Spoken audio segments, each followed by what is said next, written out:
राजमहल में आनंद के मारे शोर मच रहा है। उस समय का और सुख का वर्णन नहीं किया जा सकता। कौशल्या जी आदि श्री रामचंद्र जी की सब माताएं प्रेम के विशेष वश होने से शरीर की सुध भूल गई।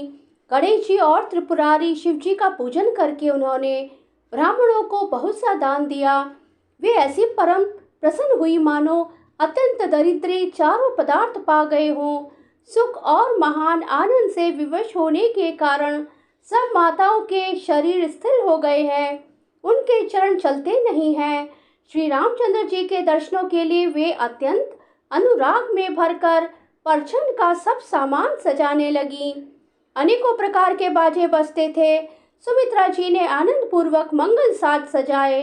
हल्दी, धूप, दही, पत्ते, फूल, पान और सुपारी आदि मंगल की मूल वस्तुएं तथा अक्षत, चावल, अखुए, गरोचन, लावा और तुलसी की सुंदर मंजरियां सुशोभित है। नाना रंगों से चित्रित किए हुए सहज सुहावने सुवर्ण के कलश ऐसे मालूम होते हैं मानो कामदेव के पक्षियों ने घोंसले बनाए हों। शकुन की सुगंधित वस्तुएं बखानी नहीं जा सकती। सब रानियां संपूर्ण मंगल साथ सज रही हैं। बहुत प्रकार की आरती बनाकर वे आनंदित हुई सुंदर मंगलगान कर रही हैं। सोने के थालों को मांगलिक वस्तुओं से भरकर अपने कमल के समान कोमल हाथों में लिए हुए माताएं आनंदित होकर परछन करने चली। उनके शरीर पुलकावली से छा गए हैं। धूप के धुएं से आकाश ऐसा काला हो गया है मानो सावन के बादल घुमड़ घुमड़ कर छा गए हों। देवता कल्प वृक्ष के फूलों की मालाएं बरसा रहे हैं। वे ऐसी लगती है मानो बगलों की पाती मन को अपनी ओर खींच रही हों। सुंदर मणियों से बने वंदनवार ऐसे मालूम होते हैं मानो इंद्रधनुष सजाए हों। अटारियों पर सुंदर और चपल स्त्रियां प्रकट होती और छिप जाती हैं, आती जाती हैं। वे ऐसी जान पड़ती है मानो बिजलियां चमक रही हों। नगाड़ों की ध्वनि मानो बादलों की घोर गर्जना है। याचक गण पपीहे, मेंढक और मोर हैं। देवता पवित्र सुगंध रूपी जल बरसा रहे हैं, जिससे खेती के समान नगर के सब स्त्री पुरुष सुखी हो रहे हैं। प्रवेश का समय जानकर गुरु वशिष्ठ जी ने आज्ञा दी। तब रघुकुल मणि महाराज दशरथ जी ने शिव जी, पार्वती जी और गणेश जी का स्मरण करके समाज सहित आनंदित होकर नगर में प्रवेश किया। शकुन हो रहे हैं। देवता तो धुन भी बजा बजा कर फूल बरसा रहे हैं। देवताओं की स्त्रियां आनंदित होकर सुंदर मंगल गीत गा गा कर नाच रही हैं। मागध, सूत, भाट और चतुर्नट तीनों लोकों के उजागर सबको प्रकाश देने वाले परम प्रकाश स्वरूप श्री रामचंद्र जी का यश गा रहे हैं। जय ध्वनि तथा वेद की निर्मल श्रेष्ठ वाणी सुंदर मंगल से सनी हुई दसों दिशाओं में सुनाई पड़ रही है। बहुत से बाजे बजने लगे। आकाश में देवता और नगर में लोग सब प्रेम में मग्न हैं। बाराती ऐसे बने ठने हैं कि उनका वर्णन नहीं हो सकता। परम आनंदित है, सुख उनके मन में समाता नहीं है। तब अयोध्या वासियों ने राजा को जोहार वंदना की। श्री रामचंद्र जी को देखते ही वे सुखी हो गए। सब मणियां और वस्त्र निछावर कर रहे हैं। नेत्रों में प्रेमाश्रुओं का जल भरा है और शरीर पुलकित है। नगर की स्त्रियां आनंदित होकर आरती कर रही हैं और सुंदर चारों कुमारों को देखकर हर्षित हो रही हैं। पालकियों के सुंदर पर्दे हटा हटा कर वे दुल्हनी को देखकर सुखी होती हैं। इस प्रकार सबको सुख देते हुए राजद्वार पर आए माताएं आनंदित होकर बहुओं सहित कुमारों का परछन कर रही हैं। वे बार बार आरती कर रही हैं।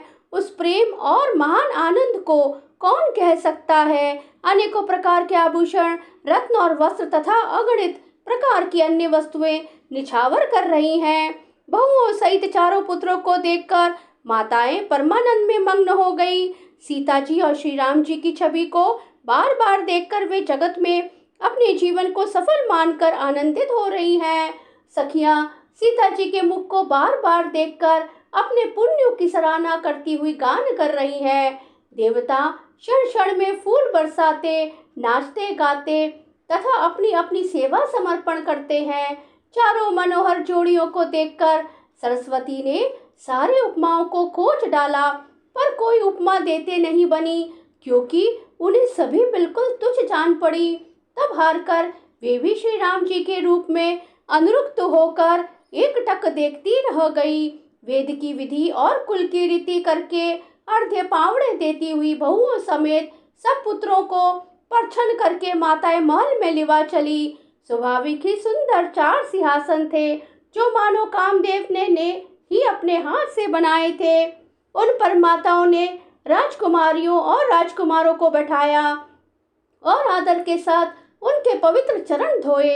फिर वेद की विधि के अनुसार मंगलों के निधान दूल्हा और दुल्हनों की धूप दीप और निवेद आदि के द्वारा पूजा की। माताएं बारंबार आरती कर रही हैं और वर वधुओं के सिरों पर सुंदर पंखे तथा चंवर ढल रहे हैं। अनेकों वस्तुएं निछावर हो रही हैं। सभी माताएं आनंद से भरी हुई ऐसे सुशोभित हो रही हैं, मानो योगी ने परम तत्व को प्राप्त कर लिया। सदा के रोगी ने मानो अमृत पा लिया। जन्म का दरिद्री मानो पारस पा गया। अंधे को सुंदर नेत्रों का लाभ हुआ। गूंगे के मुख में मानो सरस्वती आ विराजी और शूरवीर ने मानो युद्ध में विजय पा ली। इन सुखों से भी 100 करोड़ गुना बढ़कर आनंद माताएं पा रही हैं, क्योंकि रघुकुल के चंद्रमा श्री राम जी विवाह करके भाइयों सहित घर आए हैं।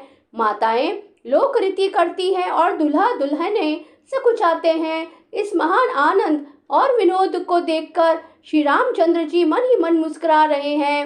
मन की सभी वासनाएं पूरी हुई जानकर देवता और पितरों का भली भांति पूजन किया। सबकी वंदना करके माताएं यही वरदान मांगती हैं कि भाइयों सहित श्री राम जी का कल्याण हो। देवता छिपे हुए अंतरिक्ष से आशीर्वाद दे रहे हैं और माताएं आनंदित हो आंचल भरकर ले रही हैं। तदंतर राजा ने बारातियों को बुलवा लिया और उन्हें सवारियां, वस्त्र, मणि, रत्न और आभूषण आदि दिए। आज्ञा पाकर श्री राम जी को हृदय में रखकर वे सब आनंदित होकर अपने अपने घर गए। नगर के समस्त स्त्री पुरुषों को राजा ने कपड़े और गहने पहनाए। घर घर बधावे बजने लगे।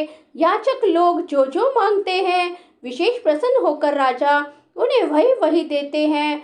संपूर्ण सेवकों और बाजे वालों को राजा ने नाना प्रकार के दान और सम्मान से संतुष्ट किया। बोले जय सिया राम सिया राम सिया राम।